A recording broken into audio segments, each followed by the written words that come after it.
Global Theater di Perang Dunia Kedua adalah dekolonialisasi oleh Amerika mempreteli kekuatan negara Eropa penjajah untuk dimanfaatkan oleh banyak pejuang kemerdekaan di banyak negara secara berbarengan. Itu kalau dilihat dari sisi teater dunia. Untuk itu, jika ada pemimpin nasionalis dan visioner yang menjadi pemimpin dan berani bertindak untuk mengambil untung dari konstelasi global untuk tindakan lokal, maka bebaslah sebuah wilayah menjadi merdeka dan berdaulat. Itulah founding father bangsa Indonesia, para pejuang kemerdekaan yang mengambil momen di mana negara-negara banyak yang berantakan karena Perang Dunia Kedua sedang diacak-acak oleh Amerika untuk Indonesia menyatakan kebebasannya dari negara penjajah. Kita berkali-kali mengatakan bahwa sejak tahun 1904 Amerika memang ingin menguasai dunia, di mana kesempatan itu akhirnya didapat oleh Amerika di tahun 1944 dengan penandatanganan Fakta Bretton Woods. Amerika mengambil alih dunia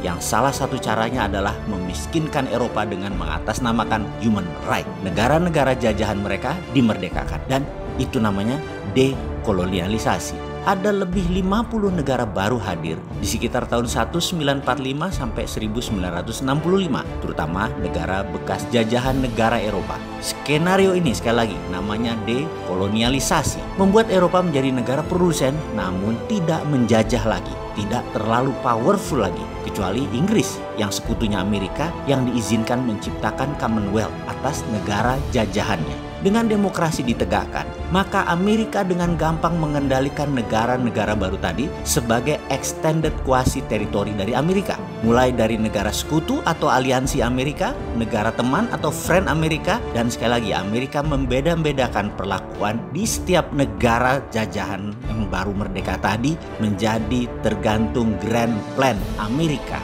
Bagi saya pribadi, sejak dulu Amerika itu memperbudak Indonesia. Indonesia tidak pernah menjadi sekutu Amerika. Indonesia juga tidak pernah menjadi teman Amerika. Itulah selalu yang saya katakan berkali-kali, saya kampret-kampretkan Amerika itu. Kita lanjut. Kemudian di tahun 2013, dunia punya calon penguasa baru yang namanya Tiongkok. Strateginya sama seperti Amerika yang pakai IMF. Negara dihutangin, negara dipinjemin uang. Kalau Tiongkok, negara dipinjemi dan dibiayai proyek. Semuanya sama. Amerika dan Tiongkok dua-duanya jahat karena niatnya menjebak dengan pinjaman. Orang kalau dijebak hutang, perawan anaknya pun bisa digadaikan seperti kepada Datuk Maringgi. Awalnya sang Datuk Maringgi baik-baik datangnya, lalu melihat kemolekan dan kecantikan Siti Nurbaya. Alamak, cantik nian ini cewek. Syahwatnya naik, hasratnya menyala, maka gelontoran materi mulai dialirkan ke sang ayah bunda.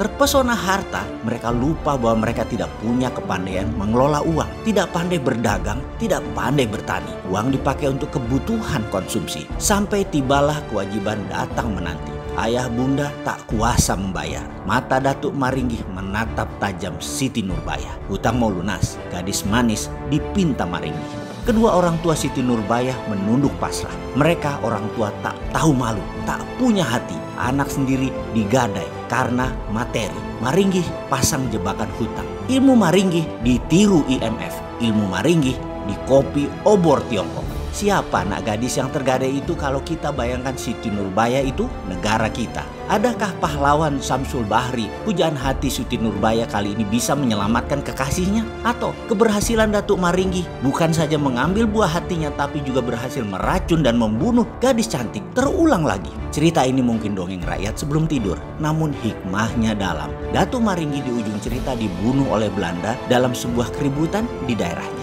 Kita bawa dongeng itu ke dalam kiasan. Maringgi saat ini adalah Tiongkok, Amerika adalah Belanda. Amerika ingin melakukan dekolonialisasi jilid 2 setelah Perang Dunia Kedua. Maka 70 negara diikat, obor Cina akan dilepaskannya. Namun beda kalau yang banyak tersadar bahwa negaranya harus lepas dari Maringgi dan Belanda. Maka saat ini sebaiknya, kalau yang sadar nih ya, maka sebaiknya saat ini tunggangi Belanda, bunuh Maringgi, lalu perangi Belanda, memerdekakan Indonesia seperti apa founding father bangsa Indonesia lakukan di tahun 1945. Sayangnya, sekarang banyak pejabat yang belum sadar siapa Datuk Maringgi itu dan belum punya strategi bagaimana menggunakan kekuatan Belanda untuk tebas Maringgi, lalu bersama rakyat usir Belandanya. Semoga paham.